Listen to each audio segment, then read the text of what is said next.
Siapa lagi kalau bukan El Gasing Paduka Maharaja Lord Anthony.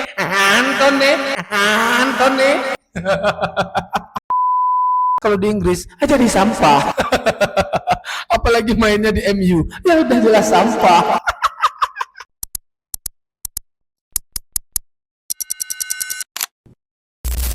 Market jendela transfer akan ditutup dan semua tim berbondong-bondong membeli pemain yang tidak terduga. Masuk ke pembahasan pertama kita. Manchester is blue. Manchester is blue. Di New Manchester di era Pep Guardiola, Manchester City dengan mendepak sang kiper andalan mereka, Ederson Moraes. Inilah transfer yang cukup tidak terduga, kawan-kawan. Siapa lagi kalau bukan Donnarumma. Tapi untuk transfer kali ini Pep mulai masuk akal membeli pemainnya kan, karena melihat performa Ederson beberapa pertemuan terakhir memang kurang impresif. Akhirnya mereka membeli kiper yang menurutku salah satu the next Gianluigi Buffon 2.0, Gianluigi Donnarumma. Welcome to Man City dan here we go untuk Donnarumma. Semoga bertahan di Man City, jangan mengikuti langkah Onana. Tapi tidak kalah serunya juga di akhir-akhir jendela transfer kali ini, itu beberapa tim mulai berebut transfer yang cukup gila-gilaan. Bahkan ada hal yang mulai di luar nalar nih kawan-kawan. Yaitu siapa lagi kalau bukan The Reds, tapi nggak pakai Devil. Yaitu Liverpool. Mereka mendatangkan salah satu striker yang cukup produktif musim lalu. Siapa lagi kalau bukan striker andalan Swedia, andalan Newcastle United, Alexander Isak. Oke, dia datang untuk menggantikan Alexander Arnold. Tapi yang mulai nggak masuk akalnya, tahu berapa harga transfer atau market value-nya? 130 juta euro, kawan-kawan. Nah, ini buat fan-fan MU, mending sekarang dukung Liverpool nih, jangan dukung MU lagi. Mulai nggak masuk akal MU tuh kan. Kalau orang kami bilang tuh Astagfirullah United. Ini Alexander Isak mulai menolak beberapa tim dan akhirnya dia konsisten bermain di Premier League. Cuma pindah tim sekarang jadi nomor 9 di Liverpool. Dan menurut saya ini pembelian yang cukup bagus, impresif, walaupun harganya nggak ngotak 130 juta kan. Tapi kalau menurut kaliber Isak di Newcastle, ya semoga nggak flop lah. Tapi bisa karena dia udah cukup beradaptasi lah di Premier League kan. Dan ini yang sangat kita tunggu-tunggu. Siapa lagi kalau bukan Anthony. El Gasing Paduka Maharaja Lord Anthony akhirnya mempermanenkan statusnya di Real Betis. Tapi yang hebatnya MU juga memiliki klausul 50% di penjualan Anthony ke depan. Jadi MU melepas pemain 100 juta mereka, sang El Gasing ini tidak dengan cuma-cuma. Tapi menurutku Anthony cocok bermain di Real Betis karena beberapa pertemuan Real Betis ataupun di musim lalu Real Betis bantu oleh Anthony bahkan bermain cukup produktif, apalagi memang kekurangan Real Betis itu di lini sayap mereka. Dan dengan datangnya Anthony, karena gini, memang rata-rata pemain tipikal Anthony, Gasing ataupun kayak Vinicius ya kan, yang semi-semi jago bonito itu memang cocoknya di Spanyol. Karena kalau di Inggris aja di sampah. Apalagi mainnya di MU, ya udah jelas sampah. Ya selamat buat Anthony, here we go buat Anthony, dan semoga bisa membawa Real Betis masuk Liga Champions lah musim depan ya kan. Dan ini yang juga lucu-lucunya, pemain yang membuang salah satu tim hebat di Jerman dan pindah ke Lawak United dan akhirnya pindah lagi ke Chelsea dengan free transfer. Dia pindah ke Aston Villa.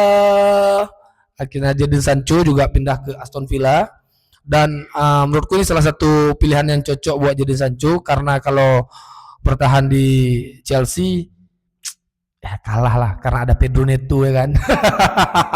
Semoga baik untuk Jadon Sancho dan mantap untuk Jadon Sancho.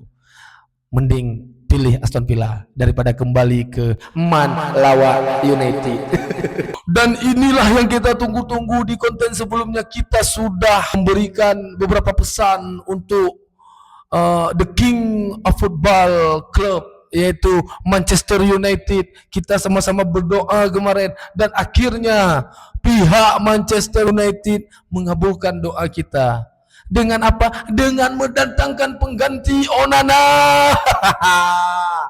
Jadi dari Astagfirullah United, kita sekarang mengucapkan Alhamdulillah United. Karena kenapa? Karena akhirnya untuk sekian lamanya MU mulai berpikir jernih dengan mendatangkan salah satu kiper yang digadang-gadang the king of penalty.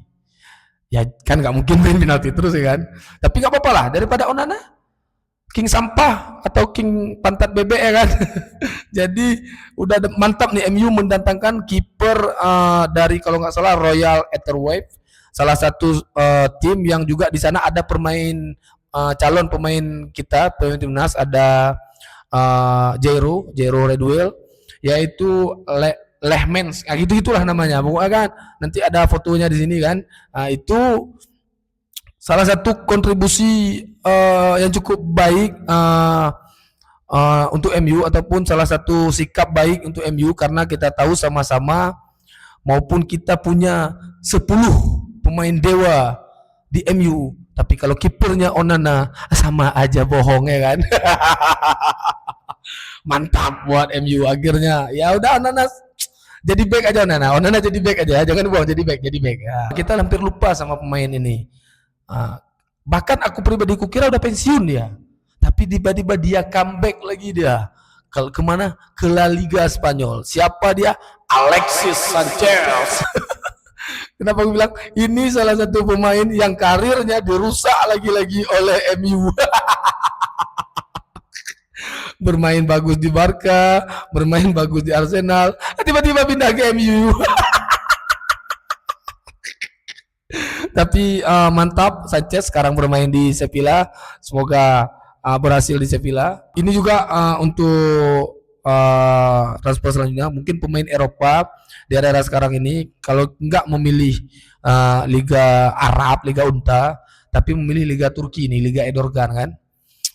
Dan terbukti untuk kiper Manchester City Ederson Moraes setelah didepak karena dengan didatangkannya Donnarumma dan dia tidak mau bermain sebagai cadangan, akhirnya dia pindah tim baru.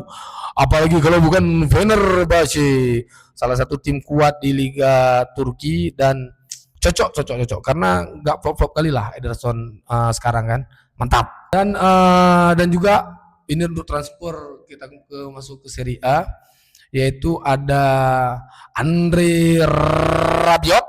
Akhirnya dia bermain di AC Milan, jadi tandemnya Luka Modric nih. Tapi kita nggak usah bahas dia kali kan, AC Milan tim bapak-bapak. Oke, ini juga lagi mantan pemain Real Madrid, sebelumnya pernah memperkuat PSG dan bermain di Premier League, yaitu bersama Aston Villa. Dan akhirnya seperti yang saya katakan, pelabuhan terakhir pemain Eropa kali ini kembali di Erdogan Club.